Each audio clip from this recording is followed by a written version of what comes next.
आज की कथा का पहला सूत्र तुम्हें नोट करना है और सूत्र बड़ा प्यारा है। हनुमान जी को पाने के लिए राह की आवश्यकता नहीं है, मेरे बजरंगबली को पाना है तो सिर्फ चाय की आवश्यकता है। हनुमान जी राह से प्राप्त नहीं होते, चाय से प्राप्त होते। अच्छा, चाय का मतलब तुम चाय मत समझ जाना कि हनुमान जी टी से प्राप्त होते। No, never. हनुमान जी प्राप्त होंगे तो आपकी भावना से, जितनी दृढ़ता के साथ तुम्हारी भावना होगी, हनुमान जी तुम्हारे उतने करीब होंगे। बुरा मत मानना, पढ़े लिखे आईआईटी के लोग, पढ़े लिखे बुद्धिमान लोग हमारे पास जब पहुंचते तो तरह तरह के क्वेश्चन करते हैं, कुतर्क करते, क्वेश्चन भी नहीं कहेंगे, कुतर्क कहेंगे, उसको कहेंगे पागलपंती। पागलपंती करते हैं। अरे भगवान लगा रखा आपने, भगवान होते हैं, हम तो नास्तिक हो। बुरा मत मानना, आप नास्तिक हो हमें खबर नहीं, आप आस्तिक हो हमें खबर नहीं, आप वास्तविक हो या नहीं ये हम पूछ रहे हैं आपसे। आप भले ही आस्तिक मत हो, आप भले ही नास्तिक हो, पर हमारी प्रार्थना है तुम नास्तिक भले ही रहो, पर याद रखना मेरे पागलो, तुम वास्तविक हो या नहीं, ये बहुत महत्वपूर्ण है। नास्तिक होते हुए भी तुम अगर वास्तविक नहीं हुए तो तुम्हारा जीवन दो कौड़ी का है और तुमने कुछ नहीं समझा। तो अगर तुम हनुमान जी को जानना चाहते, इस भाग दौड़ की जिंदगी में और कलयुग में भी तुम हनुमान जी की कृपा को महसूस करना चाहते, तो बहुत बड़ी बात नहीं है। हनुमान जी को पाने के लिए कोई राय की आवश्यकता नहीं। हनुमान जी तुम्हें किसी मंदिरों में भी नहीं मिलेंगे, हनुमान जी तुमको किसी गुरु के पास भी नहीं मिलेंगे। हनुमान जी तुम्हें मिलेंगे और तुम्हारे मन मंदिर में मिलेंगे और तुम्हारे अंदर मिलेंगे और तुम्हारे अंदर वो स्वतः भाव से प्रकट हो जाएंगे। इसलिए हनुमान जी को पाना है तो हमें चाय की आवश्यकता है, राह की आवश्यकता नहीं। लेकिन वर्तमान समय में ज्यादातर लोग राह चुनते हैं, चाय कम, रास्ते चुनते हैं। हम लोगों ने ये जो व्यवस्था बनाई, हमारे ऋषि मुनि बहुत वैज्ञानिक थे, बहुत वैज्ञानिक। उनका विज्ञान इतने ऊंचे लेवल का था कि कोई उनके विज्ञान को पढ़ नहीं सकता। उन्होंने प्रत्येक, हमारा सनातन इतना महान इसलिए है क्योंकि प्रत्येक विषय में विज्ञान भरा है। हवन में विज्ञान है, वायुमंडल को शुद्ध करता है। तिलक में विज्ञान है, सूर्य की रोशनी डायरेक्ट आज्ञा चक्र पर नहीं पड़ती है और पुश करने से याददाश्त बढ़ती है। शिखा का विज्ञान है, चोटी का विज्ञान है, ये सबसे सेंसिटिव एरिया रहता है, इसको सुरक्षित भी करता है और विचारों को कॉन्सेंट्रेट, माइंड को कॉन्सेंट्रेट करने के लिए बल प्रदान करता है। हर चीज का लॉजिक है, विज्ञान है। हमारे पूर्वज जितने वैज्ञानिक थे शायद कोई दूसरा वैज्ञानिक नहीं रहा होगा। इसलिए मेरे प्रियजनों, हम तुमको प्रार्थना करें, हमारे पूर्वजों ने भी संकेत दिया, हमारे अध्यात्म ने संकेत दिया कि हमको राह नहीं चुननी, चाह चुननी। चाह का मतलब प्रेम, चाह का मतलब डूबना, चाय का मतलब इतना याद करना, इतना याद करना। मनोविज्ञान भी इसको स्वीकार करते हैं। मनोविज्ञान कहते हैं कि कोई आदमी किसी को जितना याद करेगा वो वैसा ही बन जाएगा। और तुम अगर हनुमान जी में डूबोगे तो स्वाभाविक रूप से तुम्हारे आसपास उनकी ऊर्जा गूंजने लगेगी और तुम अनुभव करोगे कि तुम्हारे पास हनुमान जी हैं। तुम अनुभव करोगे कि तुम्हारे आसपास वो महसूस हो रहे हैं और तुम अनुभव करोगे कि वो तुमसे बात कर रहे हैं, हवा के माध्यम से, ध्वनि के माध्यम से, गीत के माध्यम से, संगीत के माध्यम से और गुरु के माध्यम से और गोविंद के माध्यम से। इसलिए मेरे प्रियजनों, आपकी एक भूल पर हम चर्चा करेंगे। हम लोग राह चुनते हैं, चाह नहीं चुनते। किसी आदमी ने हमको पूछा, रामचरित्र क्यों होता है, या हनुमान चरित्र क्यों होता है, सीता चरित्र क्यों होता है, कृष्ण चरित्र क्यों होता है? क्या ये बनाई हुई कहानियां हैं या चरित्र लिखने के पीछे कोई कारण है? और रामचरित्र मानस क्यों लिखा? जब रामायण ऑलरेडी थी तो दूसरी पुस्तक लिखने की क्या जरूरत है? आकाश अग्रवाल, ठटरी के बरे, तुमने कहा कि रामचरित्र क्यों है, तुमने कहा कि सीता चरित्र और हनुमान चरित्र क्यों है? माई बाप, आकाश जी, नाम आकाश है, काम पाताल वाला कर रहे हैं। जो क्वेश्चन तुमने किया वो पाताल का क्वेश्चन, नाम तुमने आकाश रख रखा है। चरित्र का मतलब जिसका जीवन बहुत सधा हुआ है, जिसके चरित्र को सुनकर जीवन में उतार कर हम अपना चित्र संभालें, इसलिए चरित्र की आवश्यकता है। जिसके चरित्र को पढ़कर, गाकर, सुनकर और जीवन में उतार कर हम अपना चरित्र निर्मल करें, उसी को तो चरित्र कहते हैं। और आपने कहा कि राम चरित्र क्यों है?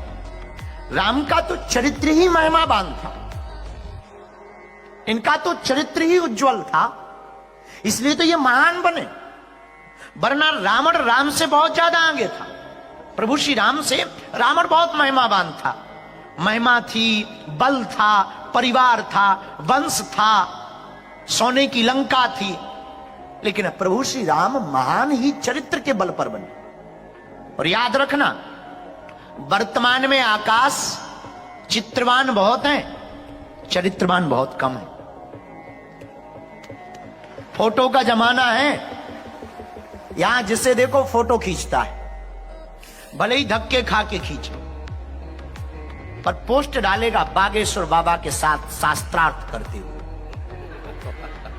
और 3 मुक्के खा के फोटो ली गई। चाहे बॉडीगार्डों ने उठा के फेंक दिया, पर वो अपनी लुगाई को दिखाएगा कि देखो आज बागेश्वर बाबा के साथ बैठ के भोजन कर रहे थे। हम तुमसे कोई बुराई नहीं करना चाहते। आकाश, तुम अपना नाम पाताल रखो, इसलिए रखो कि तुम्हें चरित्र से दिक्कत है। अरे जिसका महान चरित्र होगा उसी का तो चरित्र लिखा जाएगा। तुम्हारा लिखा जाए तब जाने। तुम्हारी तो एक छोटी किताब नहीं बनने वाली आकाश। राम जी की तो रामायण ही बन गई। तुम हमें ज्यादा ढीले नजर आ रहे हो चरित्र के। आपने कहा कि चरित्र की क्यों आवश्यकता? दुनिया में चरित्र की ही महिमा है, चित्र की बहुत कम महिमा है। चित्र उसी का पूजा जाता जिसका चरित्र योग्य रहा। राम का चरित्र योग्य था, इसलिए आज भी उनकी मूर्तियों की, और आज उनकी, वो तो सदा है, पर मूर्तियों के रूप में आज भी हम लोग चित्र के रूप में पूजते हैं। और याद रखना आकाश, जिसका चरित्र श्रेष्ठ होता है वो सदा पूजा जाता है। राम जी का चरित्र श्रेष्ठ था तो रावण भी महिमा गाता था, रावण भी राम जी की जय जयकार करता था। हम तुमको एक कहानी से समझाएं, सत्य घटना से, कि रावण राम जी का कितना मुरीद था, जरा देखना। आहा, जब भगवान राम जी ने लंका के लिए जाने के लिए समुद्र में पत्थरों को तैराया, तो ये न्यूज चली लंका में कि वो जो दोनों वनवासी है ना, वो लंका आ रहे। तो रावण ने पूछा कैसे? तो राक्षसों ने कहा कि वो तो बहुत खतरनाक है, जादूगर है। उन्होंने पानी में पत्थर तैरा दिए, तो जितनी रावण की सेना थी सब जुड़ करके रावण के पास मिलकर गई। रावण बोले क्या बात है, इतनी सेना क्यों आई है? सेना बोली पार्टी बदल रहे हैं। कहां जा रहे हो? विपक्ष पार्टी। क्यों? बोले मरना थोड़ी है। जब वो पानी में पत्थर तैरा सकते हैं तो बरसवा भी तो सकते हैं। जब पानी में पत्थर तैर गए और कहीं अगर बरस गए तो हमारे तो परिवार ही नष्ट हो जाएगा। मरना थोड़ी है, जानबूझ के थोड़ी मारना है। भाई पता लगे कि ये देश हार रहा है, काहे को कोई पैसा लगाएगा क्रिकेट में? जानबूझ के क्यों लगाएगा? तो सेना बोली सामने दिख रहा कि तुम मर रहे हैं। जब वो पानी में पत्थर तैरा सकते हैं तो वो कुछ भी जादू कर सकते हैं, आग ही बरसवा दें। फिर हम तो भाई जा रहे। रावण बोले रोको, अगर वो पानी में पत्थर तैराते हैं तो हम भी तैराते हैं। राक्षस बोले अभी तक जितनी बातें बोली केवल बोली ही भर है तुमने, करके बताओ। अब नहीं माने, करके बताओ। अच्छा, रावण बोले कल देख लेना। सेना बोली कल रेडी रहेंगे। और कल नहीं दिखाया, क्योंकि बंदर आया था जब आग लगाई थी, तब कह रहे थे हमें पता है, हमें पता है, कुछ कर नहीं लिया। तुम्हारे यहां पानी वाले देवता हाथ जोड़े खड़े थे, रावण पानी ना बरसवा देते। रावण बोला दिमाग नहीं चला। सेना बोली कहीं अगर वो आ गए पत्थर बरसाने लगे फिर तुम कहो दिमाग नहीं चला, हम लोग तो निपट ही जाएंगे। सेना बोली कल करके बताओगे तभी छोड़ेंगे, नहीं तो हम जा रहे हैं। रावण बोले ठीक है कल आ जाओ। पूरी रात रावण सोया नहीं बेचारा। दूसरा दिन हुआ, पूरी सेना आई, रावण से बोली चलो। रावण बोला कहां? बोले समुद्र किनारे चलो, दिखाओ पत्थर तेरा। रावण बोला चलो। रावण गए, पूरी सेना। अच्छा, तमाशा देखने के दिन और ज्यादा आते हैं लोग। आज जैसे कथा होनी थी दरबार है, इतने लोग आ गए। अभी कह देते कि एक बहुत बड़ा फाइटिंग है, गुरुजी का द्वंद्व युद्ध छिड़ा हुआ है, तो लोग काम छोड़ आ जाते हैं। लोगों को लड़ाई देखने में बड़ा मजा आता है, अपनी नहीं पड़ोसी की।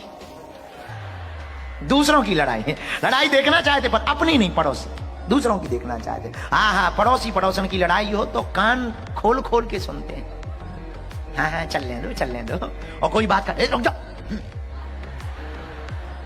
तो जितनी सेना घर पे रहती थी वो भी आ गई। साफ समुद्र के किनारे रावण बैठ गया, पूरी सेना बैठ गई। रावण बोले लाओ पत्थर। राक्षस तो राक्षस, उन्होंने सोचे कि राम जी ने 5 किलो के तैराए, अपन 50 किलो के तैरवाओ।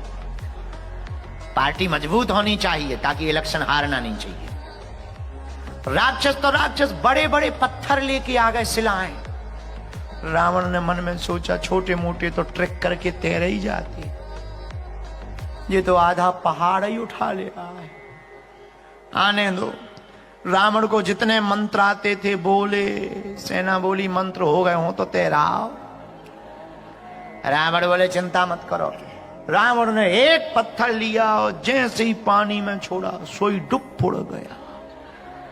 सेना बोली लोबा खुल गई पोल, चलो पार्टी बदलो, झंडा बदलो, हमें इस पार्टी में वोट नहीं देना है। बाढ़ में गया, हरवाओ इलेक्शन हरवाओ। जाने लगी सेना। रावण बोले रोको। रावण ने 10 सिर पानी में डाले। कथा कहती है, सत्य घटना, जोशी भाई जी हमको बहुत प्यार से सुनाते हैं। उन्होंने नीचे सिर डाला रावण ने और कुछ बुदबुदाया। आश्चर्य की बात, वो पानी में पत्थर तैर गया। लोग चौंक गए, ताली बजाने लगे। जो राक्षस छोड़कर जा रहे थे वो रुक गए और लंकाधिपति रावण की जय हो, जय जयकार होने लगा। रावण की महानता के गुणगान गाए जाने लगे और जो गाली बक रहे थे वो विनती करने लगे कि भाई अगर राम जी पत्थर तैरा सकते तो अपना राजा भी कम नहीं है। गजब है, फाइट बराबर की। अब नहीं जाना, कैंसर।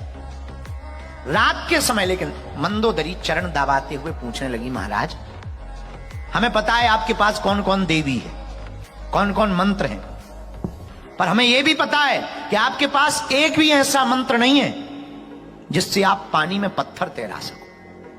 अच्छा, तुम बाहर कितने भी लंबी लंबी फेंको, लुगाई को सब पता होता है।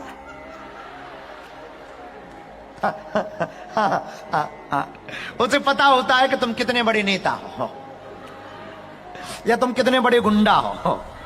अच्छा, पंडित जी अरे बैठे, कितने भी विद्वान बाहर बने रहे हैं, स्वस्ति ना इंद्रो वृद्धश्रवाः, गड़ा के पत्नी बोले हाँ बात इतना ही है। वो जानती है कि इन्हें जो है सहस्त्र शीर्षा के अलावा कुछ आते ही नहीं है। तो पत्नी सब जानती है। जैसे रिचर्ड कितने भी मास्टर माइंड हो, पर इनकी होम मिनिस्टर सब जानती है। तो ये बाहर कितने ही बताएं कि हमारी इनसे बनती उनसे बनती, ये वो। पत्नी को पता है कि कमरे में फोन लगाने के बाद फोन नहीं उठाया जाता है। तो सब जानते हैं। रावण की पत्नी मंदोदरी चरण दबाते हुए रात को बोली रावण से कि एक बात बोले, हाँ हमें पता है आपके पास कौन सी देवी, कौन सी विद्या, कौन सा मंत्र है, पर ऐसा कोई भी मंत्र नहीं कि तुम पानी में पत्थर तैरा सको। और आप लोग सुनकर के चौंकेंगे, न्यूजीलैंड के लोगों जरा देखना, और आकाश भाई पाताल लोग जरा तुम भी सुनना कान खोल करके कि कितना गदगद चरित्र है राम जी का, कितना उज्जवल चरित्र है। आज पहली बार रावण जिंदगी में रोया, एक आंख से नहीं 20 आंखों से। पहली बार रावण उठ के बैठा, रोया और आंसू पोंछते हुए अपनी भुजाओं से बोला, मंदोदरी तुम ठीक कहती हो, हमारे पास कोई मंत्र नहीं है, ऐसी कोई शक्ति नहीं है, ऐसी कोई विद्या नहीं है कि हम पानी पर पत्थर तैरा सकें। तो मंदोदरी ने मुस्कुराकर पूछा, महाराज फिर आपने किया कैसे, क्या कौन सी सिद्धि की या कौन सा ट्रिक आपने किया कि पानी पर पत्थर तैर गया और आज तुम्हारा नाम पूरी लंका में है। रावण रोते हुए कहता है, मंदोदरी जब पानी में पत्थर डूब गया हमारी नाक कट गई और प्रजा छोड़कर जाने लगी। मंदोदरी तब हमने पानी में सिर डालकर कहा, पत्थर तुझे राजा राम की सौगंध है, मेरी नाक बचाने के लिए तू पानी में बाहर आ जा।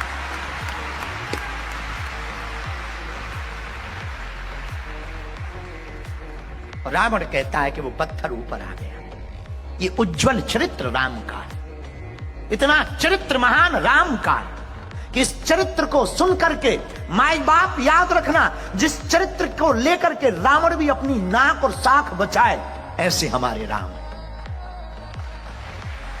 दुश्मन भी अपनी इज्जत बचाए। आकाश, हे पातालेश्वर, तुम कहते हो कि चरित्र की आवश्यकता क्यों, रामचरित्र की आवश्यकता क्यों है? अब भी कमी रह गई हो तो और छीले। आकाश अग्रवाल, दूसरा सुन, हमने तुमको छीलने के लिए बहुत से आइटम रख रखे। तुम कहते हो कि चरित्रों की आवश्यकता क्यों, इतनी कथाओं की आवश्यकता, हनुमान चरित्र, कृष्ण चरित्र क्यों आवश्यकता, सीता चरित्र। हम कहते हैं कि बहुत कम है, जो रह गए उनके चरित्र और सबकी जबानों पर होना चाहिए। जो जो महान चरित्र रह गए, हमारे राम जैसा चरित्र भला किसका होगा। वाल्मीकि रामायण का प्रसंग हमें याद है। आहा, लक्ष्मण जी ने मेघनाद को मार दिया। मेघनाद की भुजा कट करके मंदोदरी जहां पर थी और जहां पर मेघनाद की पत्नी सुलोचना बैठी थी, वहां पर गिरी।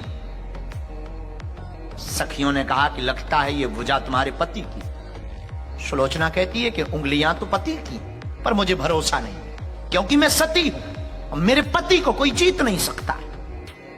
Not possible. सखियां कहती हैं संभव है, तुम्हारे पति मर गए। खबर आई, मंत्रियों ने खबर दी कि मेघनाद मारा गया। सुलोचना रोने लगी, पर भरोसा नहीं हुआ सुलोचना को, क्योंकि सती थी, पतिव्रता थी। तो पतिव्रता स्त्री को भरोसा नहीं हुआ अपने सतत्व पर। उसने कहा कि मेरा सतत्व डोल नहीं सकता, संभव ही नहीं है। उसने परीक्षा लेनी चाहिए। अगर ये मेरे पति की भुजा है, तो मेरे पति का नाम ये भुजा अपने हाथ से लिखे कटी हुई। और वाल्मीकि रामायण का प्रसंग कहता है कि उस भुजा ने अपने उंगलियों से मेघनाद लिखा। सुलोचना समझ गई, पति मर गया। हाथ में भुजा को उठाया सुलोचना ने और रावण के दरबार में जाकर के खड़ी हो गई। पिताश्री, क्या तुम्हें पता है हमारे पति का वध हो चुका? रावण कहता यस, हमें पता है, सत्य खबर है। सुलोचना कहती है पति तो मर ही गए, अब कम से कम अंतिम संस्कार के लिए आप जाकर के 100 को तो ले आओ, मैं अंतिम संस्कार कर सकूं, अंतिम समय मुंह देख सकूं अपने पति का, ताकि मैं भी प्राणदाह कर सकूं, मैं भी मर सकूं। रावण कहता है बेटी मुझे मत जाने दो, एक काम करो तू ही चली जा, रणभूमि से अपने पति का शव उठा ला। सुलोचना रोने लगी। रोते रोते जब वो गिर पड़ी तो मंत्रियों ने रावण को कहा कि तुम्हारी मति मारी गई है क्या? तुम्हें खबर नहीं है कि तुम अपनी बहू को भेज रहे हो? और तुम्हें पता है किसके पास भेज रहे हो? उन्हीं राम के पास भेज रहे हो जिनकी पत्नी का हरण तुमने किया। कहीं अगर तुमने अपनी बहू को भेजा और तुमको हराने के चक्कर में तुम्हारी बहू को वो बंधक बना ले, रख ले कि तभी देंगे जब तुम सीता को छोड़ोगे, तब तुम क्या करोगे? रावण कहता खबरदार, यही तो राम और रावण में अंतर है, सावधान, यही तो राम और रावण में अंतर है। अगर वो ऐसा करे तो फिर रावण में और राम में अंतर क्या? मुझे पता है राम कितने तेजवान है, मुझे पता है राम कितने मर्यादा पुरुषोत्तम है, मुझे पता है राम जैसा सहज सरल सलीका शीलवान दुनिया में कोई नहीं है, सच्चरित्रवान राजनीतिक गवान दुनिया में द्वितीय नास्ति। रावण कहता है बेटी तुम सप्रसन्न जाओ, राम जैसा चरित्रवान इस दूसरा पृथ्वी पर कोई नहीं। आप कहते कि चरित्र की क्या आवश्यकता? आकाश, हे पातालेश्वर महादेव, तुम तो हमें मिलो तो तुम्हारी हम ठटरी बारेंगे और तरीके से बारेंगे। तुम कहते चरित्रों की क्या आवश्यकता? एक ही पुस्तक काफी है, भ्रमित करने के लिए लिख दी गई। ठटरी के बरे न कटा। अगर ये चरित्र ना लिखे जाते कौन गाता, कौन महिमा मंडन करता, कौन चलता? मेरे प्रियजनों, राम जैसा चरित्र किसी का नहीं हुआ।